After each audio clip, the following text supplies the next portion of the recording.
session. All right. So good afternoon, everyone. Thank you for joining us on behalf of All4Knox. We're excited to welcome you all, whether you're attending in person or joining us online for today's presentation, Navigating the Intersection of Co-Occurring Disorders and Substance Use. We appreciate you taking the time to be here. My name is Sharina Cathy. I am the All4Knox coordinator, and I'm happy to welcome you all. Before we get started, I'm going to go over a few housekeeping notes for both our in-person and our virtual attendees. For those of you joining us in person, our restrooms are located down the hall and on your first right. And then for our virtual attendees, please use the chat function if you notice any technical difficulties, especially with sound. And then if you have any questions for the presenter, please utilize the Q&A function at the bottom of your screen so we can address them at the appropriate time. Now, today's presentation is being recorded. Please allow a little bit of time for the session to be processed and then uploaded. And then when it is uploaded, I will send a link to the recording to all of the attendees who have registered, whether they were attending in person or virtually. Now, please note that there are no continuing education credits offered for this speaker series. And at the end of the session, we're going to share a brief survey. We really appreciate it if you could fill that out, share your feedback, and let us know how we can best tailor these sessions to better meet the needs of our audience. Now, with that, I'm going to go ahead and introduce our speaker, Sara O'Brien. Sara works at the Mental Health Association of East Tennessee as their Co-Occurring Disorders Program Director and is a graduate of the University of Tennessee, Knoxville, where she obtained a bachelor's degree in neuroscience with a minor in psychology. She is currently working on her Master of Public Health degree with a concentration in community health education from the University of Tennessee as well. Sara is passionate about educating others on mental health and reducing the stigma that surrounds mental health care. She enjoys traveling, visiting local restaurants, going to Tennessee football games, and spending time with her dog, Winston.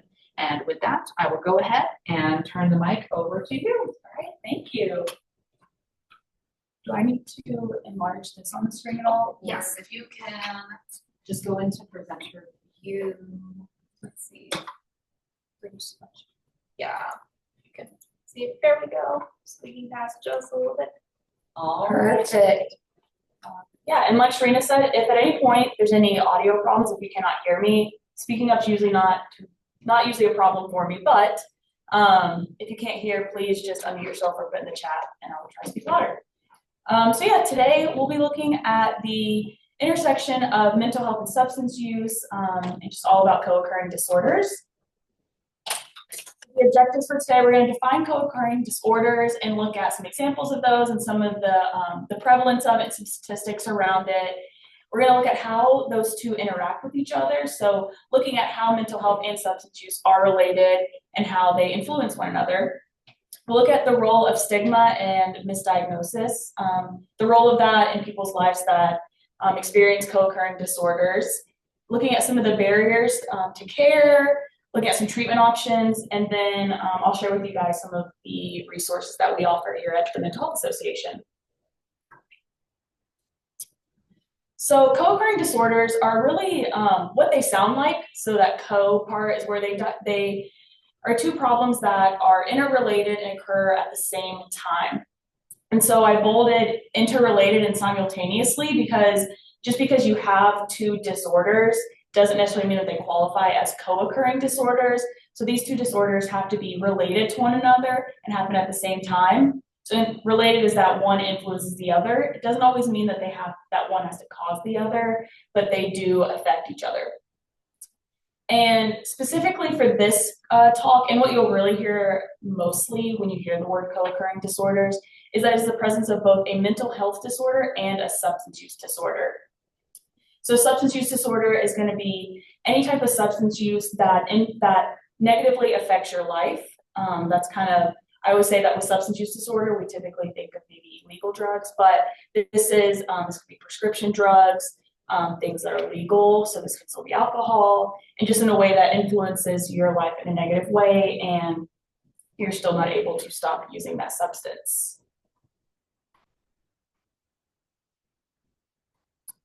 So looking at the prevalence, so actually this comes from the National Survey for Drug Use and Health, and SAMHSA actually just this week, I believe it was on Monday, released their newest data from last year. And so I actually had to go in and change this presentation slide as I was working on it, got the email Monday morning that they came out with the new data. And it was disappointing because the numbers have gone up. So I know previously I've always said 20.4 million, but as of last year, we had 21.2 million adults in the US that have co-occurring mental health and substance use disorders. And you can see on this graphic here, I don't have a pointer, but on the left, we have any mental illness and substance use disorders. And then on the right, that's going to be your serious mental health conditions with substance use disorder. And I wanted to point out that if you look at on the left, we have about a third of individuals with any mental health disorder that also have a substance use disorder. So I think a third is a pretty significant amount. And then when we look at our serious mental illnesses on the right, it's actually about half of those individuals. So the more severe that a mental health condition is, the higher risk you have of also developing a substance use disorder. And out of these individuals, 40% or 41.2% did not receive either mental health care nor substance use treatment. So we've got 40% of people that are not receiving any type of treatment at all. And then we have 14.5% that received treatment for both. And I will say this is specifically for the any mental illness, not looking at the serious mental illness. But so then in the middle, we have maybe about another 40% of individuals that have received treatment for one or the other, which some might think is good. And I guess any treatment is better than none. But the problem is that these people, when you're seeking treatment for one versus the other, is that you have a greater chance of worsening one and possibly bringing the other one back. So for example, if we treat someone with, let's say someone has co-occurring disorders and we treat the substance use disorder. In that case, we're taking away their coping mechanism without giving them a replacement for that. So that's the importance of having that integrated treatment, which we will talk about a little bit later. But when we seek treatment for one and not both, so yeah, in that example, we're taking away their coping skill without replacing it. And in the other way around, if we only treat the mental health condition and not the substance use, then that substance use continues on and is likely to bring back the mental health condition. And so really to seek full treatment, we need to be seeking, treating both of these. So yeah. So here are just some common co-occurring disorders, which I feel like, assuming most people on this call are probably pretty familiar with some of these conditions. So I won't go into too much detail unless anyone would like for me to, but these are just some of those that we see that most commonly occur with substance use. And I think as the presentation goes on, you'll start to kind of see why, based on some of the reasons why these conditions happen. But especially with our, bipolar disorder, schizophrenia, like we were talking about, when those conditions get more severe, there's a higher chance of developing co-occurring disorders. And so now we're going to start to look into why these conditions co-occur, so looking at all these, and why we often see them happen with substance use disorders as well. So we're going to go into bigger detail on each of these, but these are just some of the ways that substance use and mental health interact with one another. So one reason is like the self-medication hypothesis, that a lot of people are using substances in a way to self-medicate. We also see some substance-induced symptoms. So sometimes people will take a substance and the effect of these substances can mimic mental health conditions and those symptoms. There's a shared neurobiology, so a lot of the same brain regions that are affected in both of these conditions. They have a lot of shared risk factors. And there's the idea that substance use can lead to or worsen a mental illness and vice versa. So we're going to look at each of these in more detail throughout this presentation. So the self-medication hypothesis, this is probably the most, I would say, prevalent, what we see the most, and the most common thought of why these co-occur. So you have someone that has mental health symptoms, and they may use a substance to cope with it. And it may start out as you use it, you get that relief, it feels good, and it may not start out as a problem. But using a substance when you have your mental health condition can be a really, it can be a slippery slope. So, you use that substance and you feel good and you realize that it gives you that relief, but that relief is only temporary. So then it's more likely to lead to worsened mental health conditions and a possible dependence on substances. And I put the stress bucket on here because I think it really kind of shows what happens when we use substances as a coping mechanism. So you can see on the left, that's our healthy coping skills that if, we turn that spout on and it empties out our bucket of the things that are stressing us out. And this can also just be instead of stressors, you could have a mental health condition, but stressors are something that everyone in life experiences. And so you have that healthy coping, but on the right, you can see that we have unhealthy coping. And so that spout turns on and it does drain the bucket, but it's only temporary relief because then all that stress is just being funneled right back into the bucket. And so I think this is a good visual of what using substances to cope does for us. It does provide that temporary relief from the pain we may be experiencing, but it's just going to funnel right back into that bucket and make it worse while other things are continuing to fill your bucket. So this can lead to that worsened mental health and eventually a dependence on substances. And so here we have our substance-induced symptoms. So like I mentioned, substances can often mimic symptoms of different mental health conditions. So they can mimic symptoms of depression, anxiety, psychosis, mania. And this is definitely not a full list. These are just a few examples that can happen. So some individuals, you may see them, after using alcohol, they may end up feeling really depressed afterwards. We have people that use marijuana that experience symptoms of paranoia. Cocaine, with it being a stimulant, can cause mania-like symptoms in some individuals. Then we have some hallucinations that can be caused by hallucinogens or from withdrawals. So certain drugs and substances, when people withdraw from them, they can experience hallucinations. And then we have some sleep problems. And so all of these can really lead to a false diagnosis. So if someone sees someone, maybe a stranger, experiencing these symptoms, one person may diagnose them with a mental health condition. So maybe if someone is, experiencing some hallucinations or psychosis, someone might, think they're experiencing psychosis from a mental health condition, but it was really from a substance or vice versa. And so then with that false diagnosis, we're not getting the proper treatment. And so some things that are important to note that can kind of help you differentiate which of these are happening is if you can find out if a substance has been used, knowing what that substance is and when it was taken. So as example, maybe if it's from a mental health condition, maybe a panic attack, it might be shorter lived than if it is an episode of psychosis or something going on from a substance. And then you also want to see, do these symptoms keep going on after detox? So you want to see if that person is, after time, they detox, they're not using substances anymore. If these symptoms continue on, then that might be a mental health condition. And you can also look for some physical signs of use. So, certain smells, look at their pupils and things like that. And then also just this emphasizes the importance of proper screening tools. And so it is important that when talking about co-occurring disorders and really mental health and substance use individually, knowing that it's a bigger picture, it's not just one thing usually. So really when we have someone experiencing these symptoms, it's important that we're considering both options and really treating. I think when it comes to approaching individuals, it's really the same approach.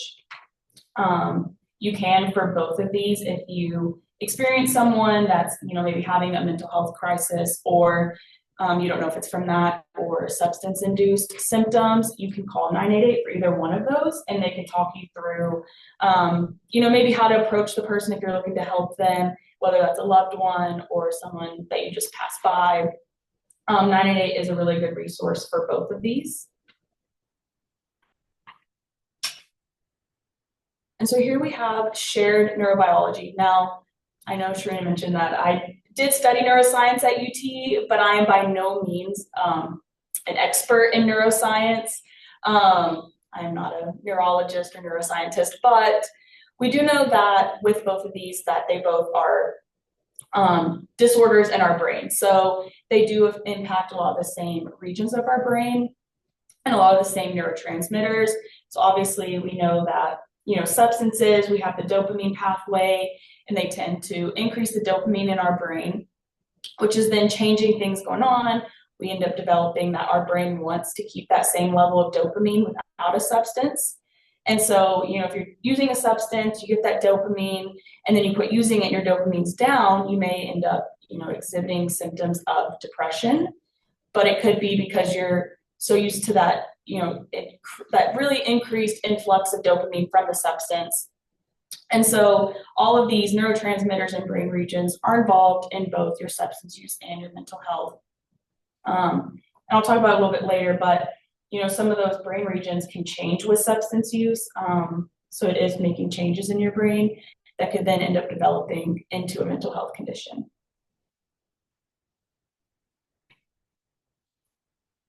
And a big part of these is that there is shared risk factors for mental health conditions and substance use. So a lot of these, your genetics, if you have a family history of a mental health condition, you're typically more likely to develop a mental health condition yourself. And the same is true for substance use. Stress, trauma, any of your adverse childhood experiences put you at risk of developing both mental health conditions and substance use. So that's a big reason why we see these occur at the same time, because when someone has experienced any of these, they're at risk of developing both. And so it's important to see that this overlap, that really, any of the risk factors that are associated with one are more times than not associated with the other as well. And then here we can see that substance use can lead to or worsen mental illness and vice versa. So I have this little visual here of the chicken with the eggs, because I often say, chicken or the egg model. So there's one side where some may say that a mental health disorder leads to a substance use disorder. So like we talked about, that could be self-medication, trying to treat your mental health disorder on your own, which could then lead to substance use. Also impaired judgment. So with certain mental health conditions, especially if it's one that is working, let's say in your prefrontal cortex, typically it's where your judgment zone is, I believe, prefrontal cortex. But if, a mental health condition is affecting that, you may have impaired judgment. So you may not be thinking straight. That could also be in the middle of a mental health crisis. Your judgment might be impaired. That could then lead you to using a substance and eventually developing a disorder and a dependence on that substance.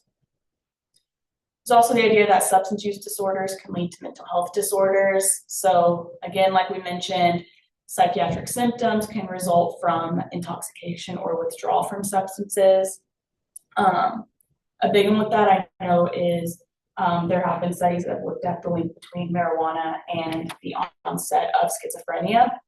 So that's a big one that I see a lot of research over, and how there have been cases where the use of marijuana has triggered the onset of schizophrenia. So again, it's like, did that substance directly cause the schizophrenia? Not exactly known, but there has been a link between those. And then also substance use can trigger changes in the brain. So like I mentioned earlier, some of those areas in your brain, when you use a substance, it changes the chemical makeup of your brain with those neurotransmitters, and can therefore make you more susceptible to developing a mental health disorder. And so really, the important thing, like I said, with the chicken and the egg model, is that there is no clear directional path. So we don't know exactly if one influences the other more, or if one really causes the other, but we do know that there is a relationship between the two, and that they do affect each other. So stigma and misdiagnoses really play a big role in those with co-occurring disorders, and the way that they live their lives and whether or not they seek treatment. So these individuals typically will experience public, systemic, and self-stigma. And so public stigma is going to be what you think, what everyone else thinks about you, the public, those around you. Systemic is going to be, those laws and policies that are in place and how those affect your thoughts of what you're experiencing. And then self-stigma is really big. So a lot of times these individuals may feel shame for what they're going through, and this can all contribute to their lack of seeking treatment. And that your language matters. So, we often talk about this with substance use, making sure not to use language that puts them down or stigmatizes them using person-first language, trying to avoid, words such as addict, junkie, not want to use those words because it does lead to that stigma.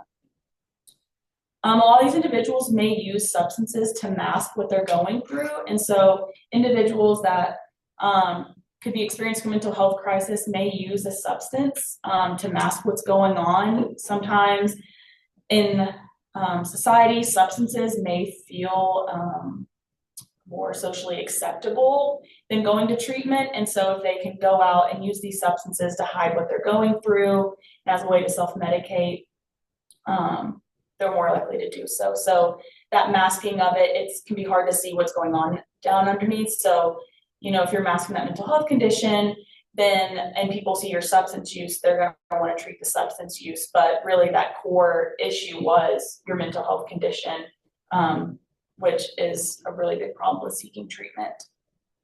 And then just some of the consequences of stigma and a misdiagnosis. So like I said, inadequate treatment. It increases the risk of hospitalization, overdose, incarceration. It can lead to a mistrust in the healthcare system. So if these individuals aren't getting the help that they need, and these healthcare workers aren't using the proper screening tools, they're less likely to trust that they have their best interest in mind.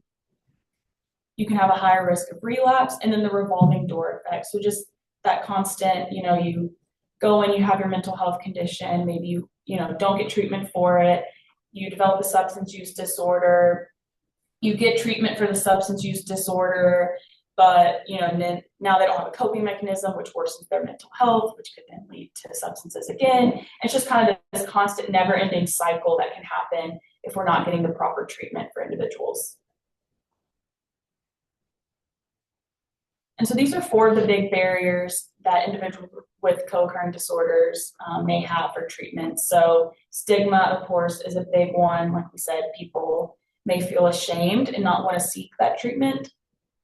They might be embarrassed to do so. The misdiagnosis, again, makes it harder to find the right treatment. So if they're misdiagnosed and they seek treatment for something, but we're not getting the underlying issue, then it may lead to not working. And this is a big barrier for those with getting treatment, because they may not want to get treatment because it didn't work last time. So they're less likely to seek treatment again. I would say the biggest barrier is probably cost. Obviously, in today's world, it's not easy to seek treatment with the cost of living. And so this is people with and without insurance. Even those with insurance, cost of treatment can be really expensive. A lot of places are, at least specifically thinking about mental health, are switching to private pay. And so a lot of individuals with that may not even be able to find someone in network with them. And then also just the cost of everything outside of treatment even. So, if you go into treatment, then you're not working, you might have a family to take care of. So these are ways that people are not seeking treatment because of the cost. And then provider availability. So again, provider availability, there's a shortage of providers in a lot of areas, especially common in rural areas. And within Tennessee, we have over 1 million people that live in rural areas. It's just a really big, significant barrier here in Tennessee. And so also looking back at the cost, it's hard to find maybe in-network providers. So these are all reasons that people may not be seeking treatment for their conditions. And so looking at treatment for co-occurring disorders, I did want to give the disclaimer that I'm not a provider by any means, so I'm not very familiar with integrated treatment, but I do know that it involves that collaborative approach where you're treating both substance use and mental health disorders. I do think in today's world, we are switching more and more to this. More providers are realizing the importance of treating them at the same time. Previously, it was thought that treating one first would help the other. So we used to try to treat, maybe the mental health condition and then the substance use, or vice versa. But like mentioned earlier, there are some negative effects of doing so. And so being able to treat these at the same time has proved to be the most effective treatment option. And so some of the benefits of this is that it avoids conflicting treatment plans. So You're not having to have one provider tell you one thing and another provider tell you another. It improves engagement, retention, and long-term recovery outcomes. Recognizes how one can fuel the other. So it does allow for providers to know that there are two things going on here and that they do impact one another, and then reduces the risk of relapse, again, because we're not, treating one or the other, and then the person's then developing a new coping mechanism or going back to their old coping mechanisms because they're, at the same time as taking it away, they're learning a new replacement coping skill for it. Is there a specific type of therapy that works best for substance use disorder? When I was looking at treatment options, I know a lot of places will do just your typical like CBT therapy along with it, your EDMRs, any type of typical treatment for mental health. And so I think it really just depends on the individual which one's most effective. So, but pairing that with whatever way of substance use treatment that is, so whether that is inpatient or, if the facility does it, you can also, along with it, have the medication assisted treatment. So it's just being able to treat both of them individually, but at the same time.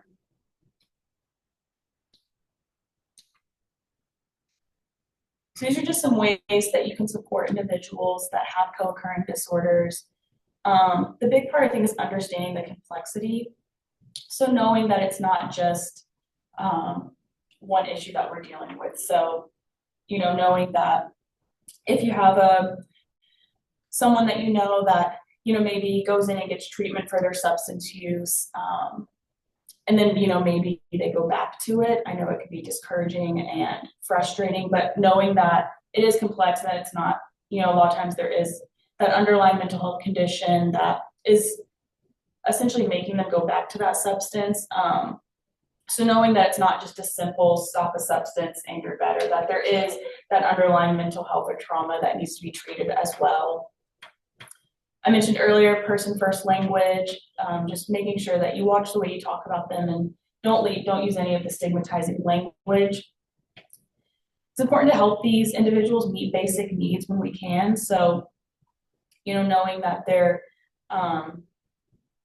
basic health needs are made. So, making sure that they have everything they need to be healthy, and helping improve their quality of life is going to help them to seek treatment and recovery. Building trust with individuals. With the stigma around it, it can be hard maybe for individuals to trust people. So building trust that, they feel comfortable coming and talking to you about it. Encouraging peer support. Again, being able to talk to someone with that lived experience can really help them not feel so alone. I think that's a really big thing in recovery, is knowing that someone else has been through it and having someone that you can trust and know that you won't feel judged talking to them. Encouraging that integrated treatment. So, encouraging individuals to get treatment for both, or if you know someone that maybe has substance use and doesn't believe that there's an underlying issue. Not everyone that has a substance use disorder will have an underlying mental health condition, but it does make up a really good percentage of those individuals. So encouraging them to seek treatment for both, or at least to get both screened for, and then being patient with them. Like I said, it can be frustrating if, you have someone that is having a hard time and maybe is struggling to get through recovery, but being patient and knowing that it is a complex disorder. So yeah, just knowing this and being compassionate and showing them care. So just some of our resources. So at the Mental Health Association, we have mental health screenings, and within here you can screen for mental health conditions as well as substance use. So with this QR code or going to the website, you can screen for a variety of different conditions. Actually, don't think I put substance use on there, but if you screen it, I did put addiction. If you screen it, it'll take you to those, or scan the QR code, it'll take you to those screenings. So it's just a good resource for individuals that, may even be aware that they have one condition or the other, but screening for the other to see if this individual does suffer from co-occurring disorders. Another option that we have is our treatment access bank. So this is a program that we have that helps to serve individuals that cannot afford mental health care. We're able to cover up to 15 therapy sessions at little to no cost for individuals. As of right now, this is just for mental health care, so this does not cover co-occurring disorders, but I do think that is a goal eventually to be able to eventually expand this program to where we could cover substance use as well. But this is a good resource for individuals that are seeking, that would like to have mental health care but are not able to afford it. This is also not just limited to people without insurance. So even if you have insurance, but there's something that stands in the way of being able to afford mental health care, this program could be an option for you. And then we have our peer recovery call center. So this is a line that we have open Monday through Saturday, 9 to 3. These are certified peer recovery specialists. So these are individuals that do have lived experience with mental health and or substance use. So kind of looking at co-occurring disorders, we do have individuals on staff that have recovered from co-occurring disorders. So it's just a really good line to call and talk to someone. It's completely free and a really good resource to share with individuals. I think that's it. I know that's pretty quick, but we'll leave time for questions and everything. Yes, and I'm gonna move up here a bit so our virtual attendees can hear me better than in the back. Okay. I do have several questions. Now some of these did come in specifically during the registration process. So this first one, for example, you mentioned the treatment access bank. But one question is regarding barriers to treatment. I know insurance or lack thereof is a constant barrier for folks I know. Do you recommend any programs or grant funded services that uninsured or underinsured people could apply to, or even specific treatment providers that would take them? Yeah, truthfully, I'm not very familiar with treatment in the area, but I do know like McNabb has a integrated treatment program. I think Cherokee does as well. So those are two places that come to mind here in the area. But I would check into those places specifically to see if they have that treatment for co-occurring disorders. Like I said, we do have TAB, which is a really good program, just the treatment access bank for that mental health care, even if that's a in between while you're waiting to get on into I don't know what wait lists are like for some of these programs, but that could be a good starting point.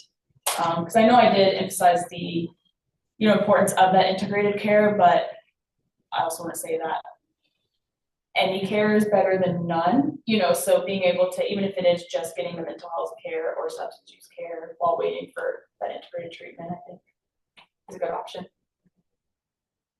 Right. Okay. What are the best practice recommendations for expanding care through virtual appointments for people who live in rural areas and lack access to transportation? That is a good question. Are there any programs or initiatives you may have heard of? I know that's a tough thing. Unfortunately, no. I wish I did know of some.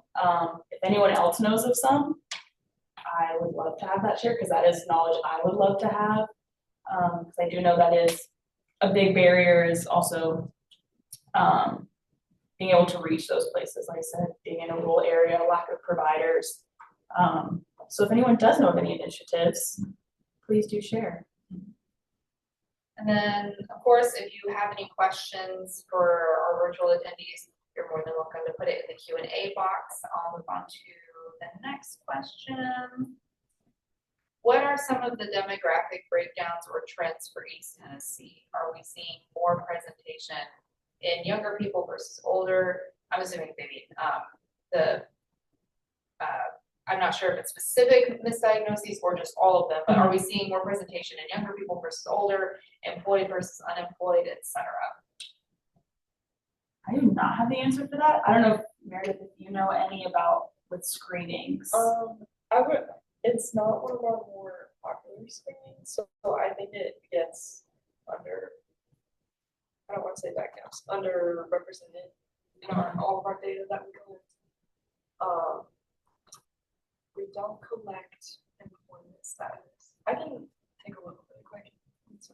Yeah. Meredith is our data person with screening information, so she is best for that question. Okay, oh, and we do have a question in the Q&A, similar topic. Are there screening tools or therapy available for adolescents with co-occurring disorders?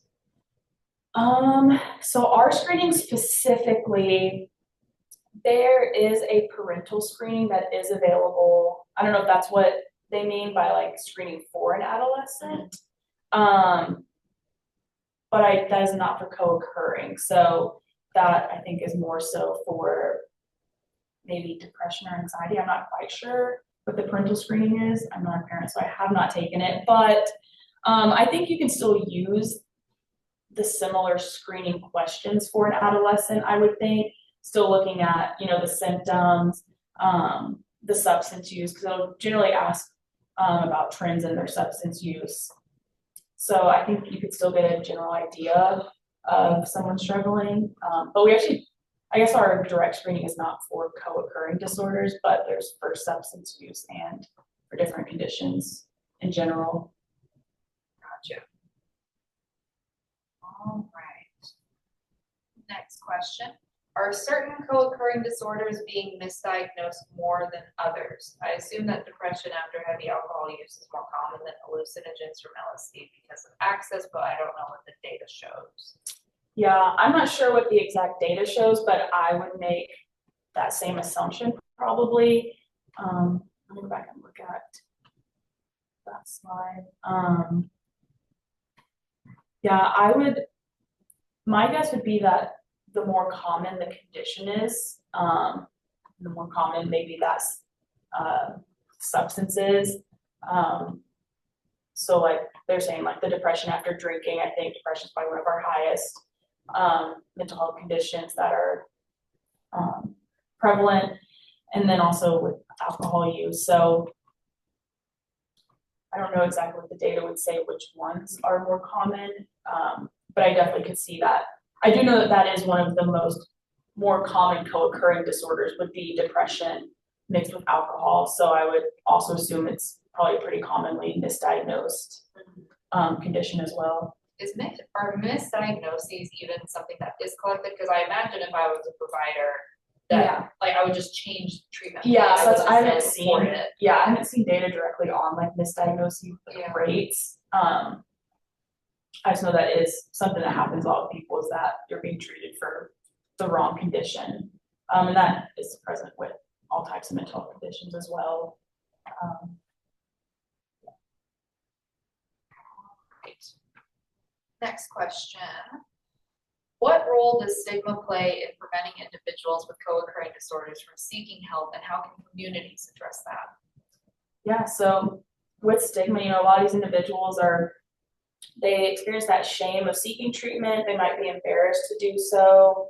And like I said, whether that's that self-stigma or if it's fear of what others will think or fear of that, like the policies and the, what did I say, public and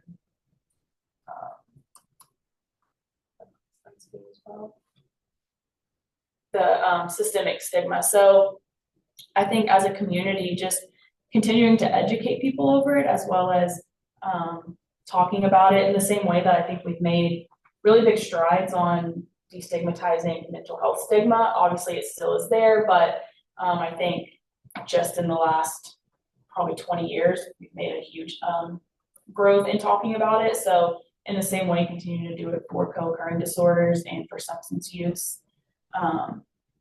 So yeah, continue to educate the public, talking about it, and making individuals feel comfortable and safe to go seek treatment.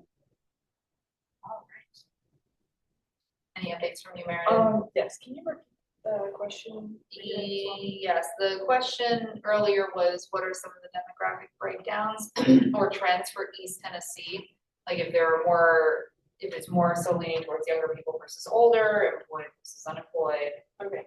Yeah, we don't collect employment data, but we do collect household income, and a majority of screens are like under a household under $20,000 of income. Is generally the category with the highest amount of screens. And then 46% of households, so including the under 20,000 that have under $40,000 in income, account for 46% of our screens. And then in terms of age, 18 to 44 is like the biggest range of people. That's 57% of our screens. But the 25 to 34 age range specifically is the highest. And then we don't get nearly as many screens for the under 18 crowd or like 55 to 65 plus. Say, I do remember from the survey on drug use and health, this year's, I think it had said that for treatment, that it was the lowest, it did have the lowest age group to seek treatment. I still have that.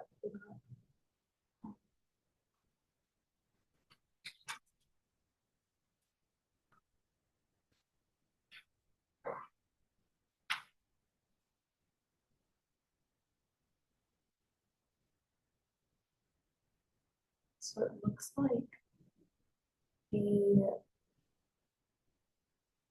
the people that receive, it looks like there's higher treatment in 50 and older. So that like 18, it looks like 18 to 25 is like the lowest range for seeking treatment. So I don't know if that's just also that's probably some of the thoughts that it's not a problem at that age, kind of that idea that it's acceptable at a certain age. But this is for the whole, this would be for the whole US, not Tennessee. I guess they asked Tennessee specifically in this area. My data is like for East Tennessee, but it's for all of the mental health conditions that we screen for. Okay. Not just a specific one. Gotcha. All right, interesting stuff. We got 2 more questions. Okay.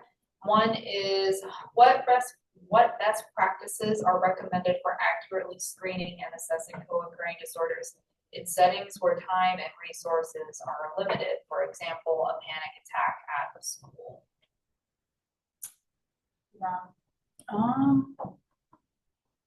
Yeah, I'm not, as someone that's not a provider, I'm not extremely familiar with screening tools, but I know you have your, just regulated screening tools that, I don't know if you can just have that like on deck to be able to use.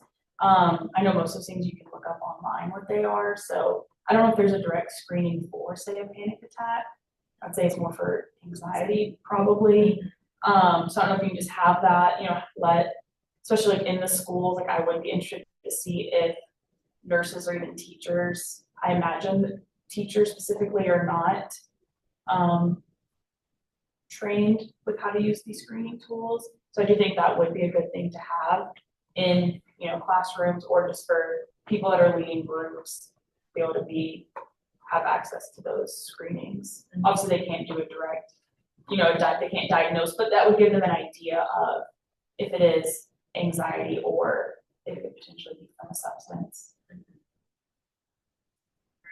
And then last question, I'm not seeing any others in the chat or the Q&A. Let me check real quick. Yes, all right. Last question. What types of trainings would you recommend to workplaces trying to be more prepared and respond appropriately when someone is presenting issues? So I'm assuming that this is like a non-provider workplace rather than a provider. Yeah. I definitely think, training on like general information like this, but also, trainings over individuals' rights under the American Disabilities Act. So making sure that people know their rights, or if they are struggling, knowing the proper accommodations that they are required to give you. I know I've seen trainings like that in the past. I don't specifically know all those rules, and I don't know if they, change based on, I think, certain staff amounts, determine whether or not you have to follow certain things. But I do think a training over individuals' rights and, if they're covered in that, for that, an employer can't deny them seeking treatment and retaliating with their job. So I think training is over knowing those rights under that. I agree. All right. Well, thank you, Sarah. Thank you for your time. And we can go ahead and give Sarah a quick thank you. All right, and then I'm gonna put this there. Okay, also, I have my email on the screen. If there's any questions that anyone has later on, you can even write it down if you have any questions, even in the days coming forward. Feel free to contact me. Fantastic. And then I'm gonna put this right there if you are cool with this. Thank you very much. Okay. And that brings us to the end of today's presentation. Thank you all so much for attending in person and our virtual audience. We hope you found today's presentation informative. And before we close, we do have 3 quick reminders. Please take a moment to complete our brief feedback survey. Your input helps us to improve our future presentations. I see I don't have the QR code up on the screen, unfortunately. But I will also send that out to all of the registered people who attended. It was put in the chat just now. And so if you could complete that, that would be fantastic. If you would like a certificate of attendance, you would just need to take a screenshot of your confirmation picture or your confirmation screen, and then I will be able to send that to you shortly. And let me go ahead and come over here. Expand this a bit more.